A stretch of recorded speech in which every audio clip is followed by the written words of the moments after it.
नमस्कार. मी प्राध्यापक डॉक्टर जगदीश देशमुख, संशोधक मार्गदर्शक व राज्यशास्त्र विभाग प्रमुख, वसंतराव काळे महाविद्यालय ढोकी, तालुका जिल्हा धाराशिव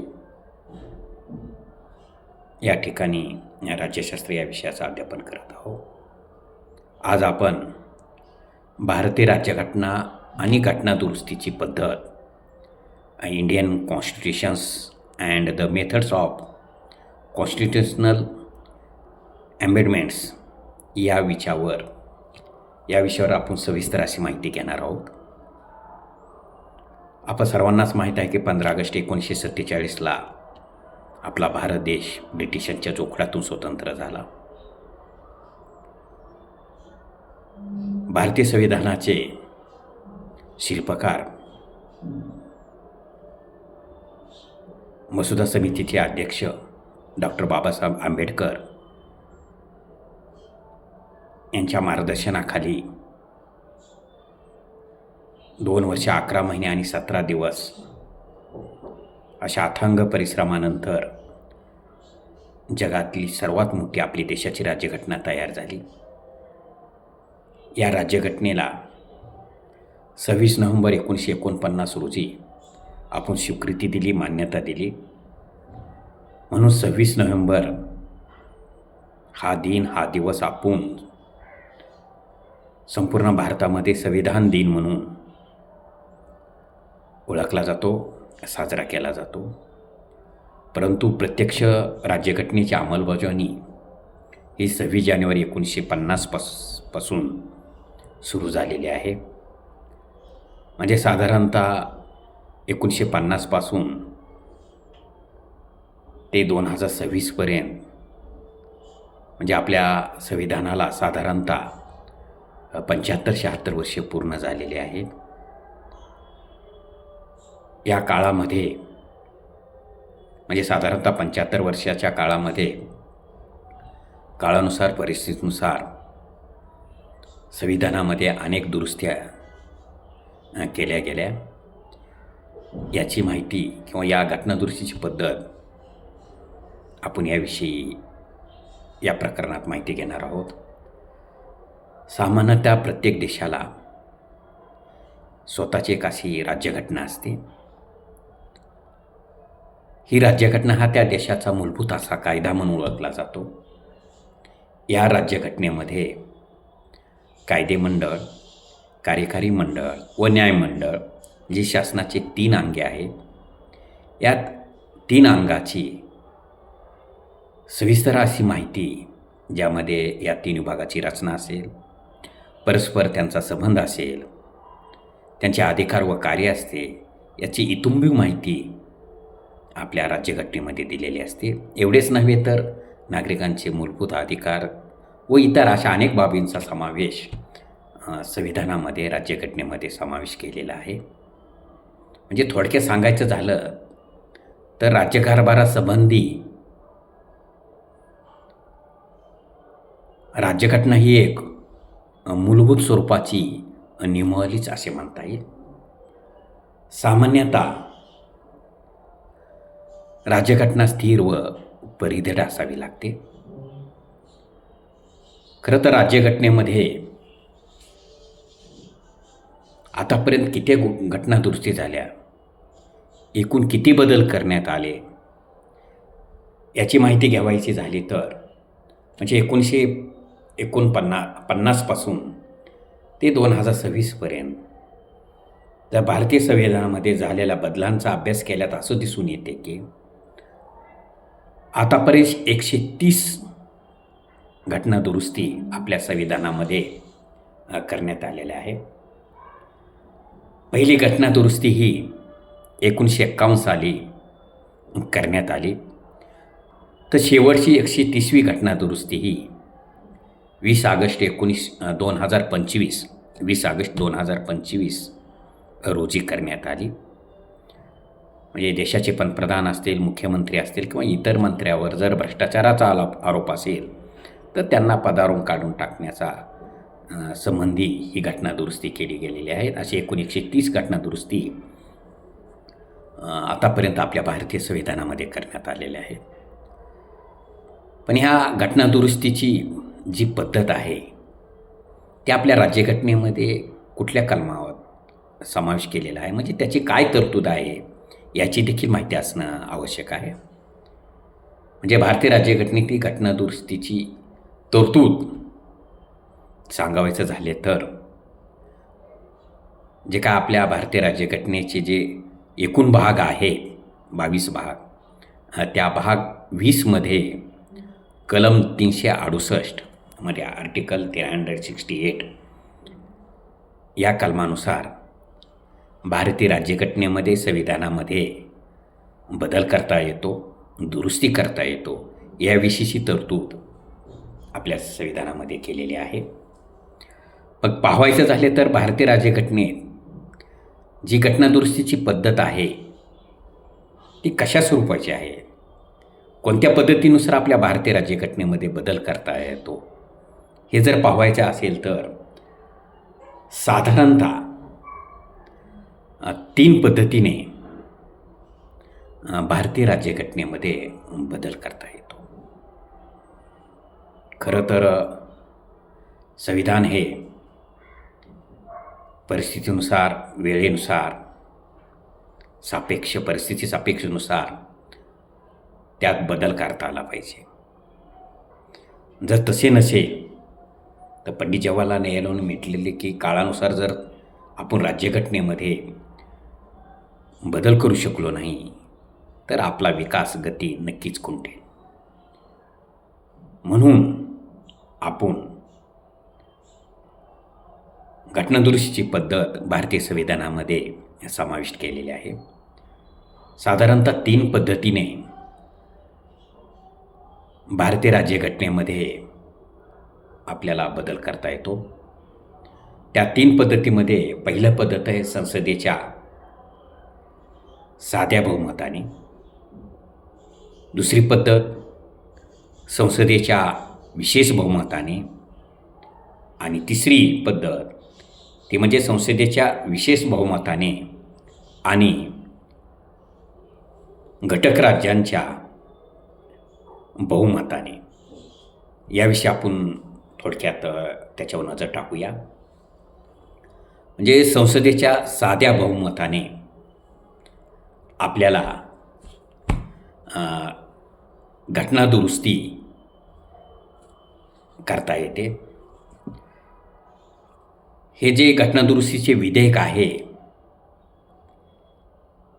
ते सभागृहाच्या म्हणजे लोकसभा असेल किंवा राज्यसभा असेल कुठल्याही सभागृहामध्ये प्रथम मांडता येते. हे दुरुस्ती विधेयक, घटनादुरुस्ती विधेयक संसदेच्या दोन्ही सभागृहाने साध्या बहुमताने हे विधेयक पारित केल्यानंतर ते घटनादुरुस्तीचे विधेयक राष्ट्रपतीकडे मंजुरीसाठी पाठवले जाते. साधारणतः राष्ट्रपतीची या घटनादुरुस्ती विधेयकाला मंजुरी मिळाल्यानंतर, मान्यता प्राप्त झाल्यानंतर त्याचे म्हणजे घटनादुरुस्तीचे विधेयक मंजूर होते, त्यात कायद्याचं रूपांतर पास होतं असं मला हरकत नाही. मग अशा साध्या बहुमतामध्ये कुठल्या बाबींचा समावेश होतो हे पाहणं आपल्याला गरजेचं आहे. साधारणतः नवीन म्हणजे घटक राज्यांची निर्मिती करायची असेल किंवा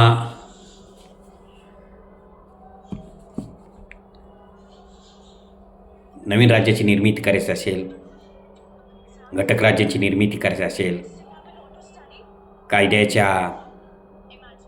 म्हणजे ह्या घटक राज्याच्या नावात काही बदल करायचा असेल, सीमेत बदल करायचा असेल किंवा साध्या नागरिक तत्त्वाचे काही असे विषय आहेत की ते संसदेच्या साध्या बहुमताने आपल्याला पारित करता येते. घटनादुरुस्तीची दुसरी पद्धत ही संसदेच्या विशेष बहुमताने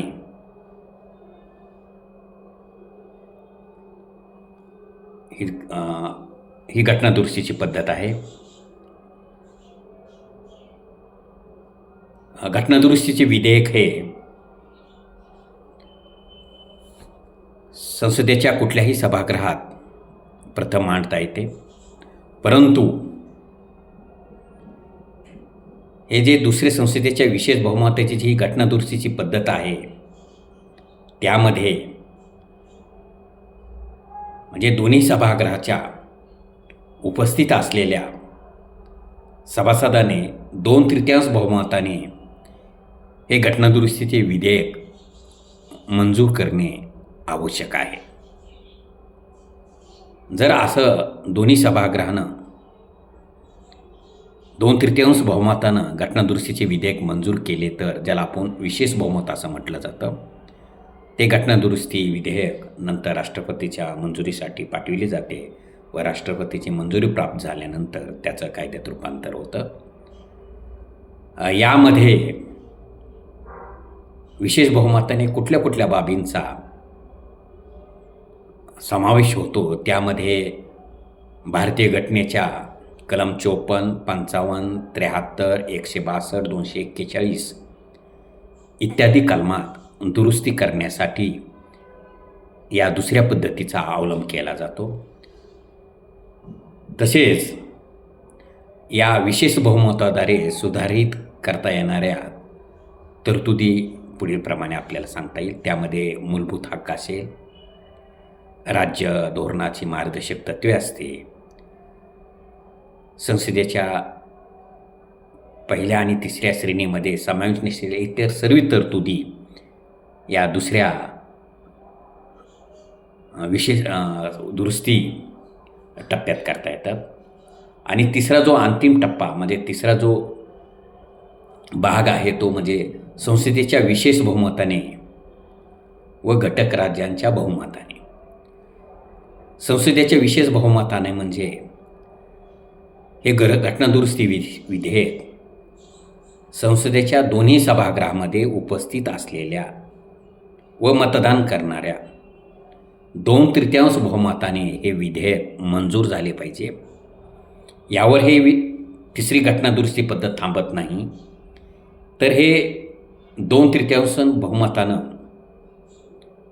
विधेयक संसदेमध्ये मंजूर झाल्यानंतर ते घटक राज्यांच्या मान्यतेसाठी पाठविले जाते. परंतु संसदेने हे विधेयक पारित केल्यानंतर एकूण भारतात जेवढे घटक राज्य आहेत त्यापैकी अर्ध्यापेक्षा जास्त घटक राज्यांनी या विधेयकाला किंवा या दुरुस्तीला आपला पाठिंबा दिला पाहिजे किंवा ते घटनादुरुस्ती विधेयक तिथे ते संमत केले पाहिजे. असं असेल तरच हे घटनादुरुस्ती विधेयक पारित होतं, संमत होतं.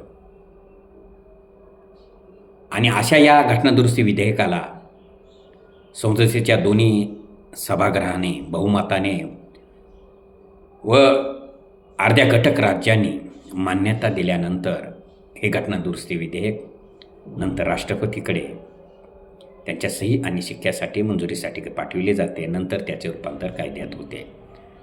मग असल्या या तिसऱ्या घटनादुरुस्ती पद्धतीमध्ये कुठल्या कुठल्या बाबींचा समावेश होतो, त्यामध्ये भारताचे जे राष्ट्रपती आहेत त्यांची निवडणूक आणि निवडणूक पद्धती, दुसरं केंद्र आणि घटक राज्य सरकारे यांच्यातील जे अधिकार आहेत कायदेविषयक, कार्यकारीविषयक, आर्थिक असेल असे वेगवेगळे जे त्यांचे अधिकार आहेत, सत्ता विभागणी आहे, त्यांच्यात काय दुरुस्ती करावायची असेल तर असे विधेयक देखील या तिसऱ्या पद्धतीमध्ये समावेश होतो.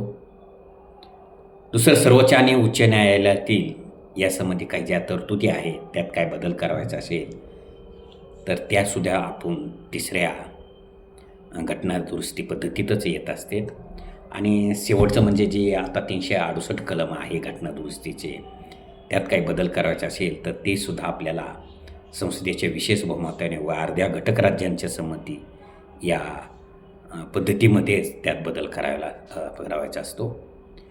म्हणजे सारांश रूपानं सांगावायचे झाले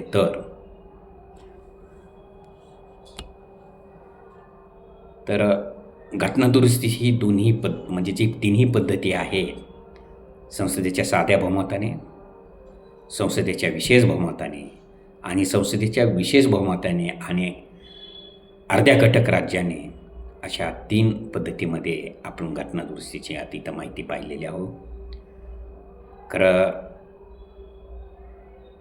आपण अनेक देशांचा राज्यघटनेचा अभ्यास करून ही घटना दुरुस्तीची पद्धत स्वीकारलेली आहे. खरं तर जगाच्या पाठीवर सर्वात परिधर राज्यघटना किंवा ताटं स्वरूपाची राज्यघटना म्हणून आपण अमेरिकेच्या राज्यघटनेचा उल्लेख केला जातो. तर सर्वात लवचिक फ्लेक्सिबल राज्यघटना म्हणून आपण इंग्लंडच्या ब्रिटनच्या राज्यघटनेकडे पाहिलं जातं. पण आपण या दोन्हीचा राज्यघटनेचा अभ्यास करून एक स्वर्णमध्य साधण्याचा प्रयत्न केलेला आहे. खरं तर फार परिधर राज्यघटना ही किंवा ताटं स्वरूपाची राज्यघटना ही देशाला विघातकच असते. आणि जर फार वारंवार बदल होत असेल तीही राज्यघटना देशाच्या प्रगतीस मारक ठरू शकते. म्हणून आपण किंवा घटनाकारांनी या सर्व गोष्टीचा सखोल अभ्यास करून आपण जी आता घटनादुरुस्ती पद्धत स्वीकारली आहे ती साधारणतः अंशतः परिधर आणि अंशतः परिवर्तन स्वरूपाची आहे. या संदर्भात घटना परिषदेमध्ये डॉक्टर बाबासाहेब आंबेडकर यांनी असे प्रतिपादन केले की आम्हाला अमेरिकेसारखी अतिशय कठीण घटनादुरुस्ती नको आहे. कारण लोकांचे जे इच्छा आणि आकांक्षाचे प्रतिबिंब आहे ते आपल्याला संविधानात वेळोवेळी दिसलं पाहिजे. त्यानुसार आम्ही घटनादुरुस्तीची ही पद्धत स्वीकारलेली आहे. प्रसिद्ध राजकीय विचारवंत के.सी. व्हीयर यांच्या मते भारतीय घटनेत परिधरता आणि परिवर्तन यांचा वास्तववादी आणि व्यवहार्य समन्वय साधण्याचा प्रयत्न केला गेलेला आहे. सांगायचं झालं तर या 75 वर्षात आपण 130 घटनादुरुस्ती आतापर्यंत केल्या गेल्या. भारतीय राज्यघटनेच्या भाग 20मध्ये कलम 368 नुसार आपण या पद्धतीचा स्वीकार करण्यात आलेला आहे. एकूण 3 पद्धतीनुसार भारतीय राज्यघटनेमध्ये काही बदल, काही दुरुस्त्या करावायच्या असेल तर या 3 पद्धतीनुसार करता येतो. याची थोडक्यात माहिती मी आपल्या या प्रकरणामध्ये आपल्या ऑनलाईनच्या माध्यमातून, व्हिडिओच्या माध्यमातून आपल्यासमोर मांडण्याचा प्रयत्न केलेला आहे.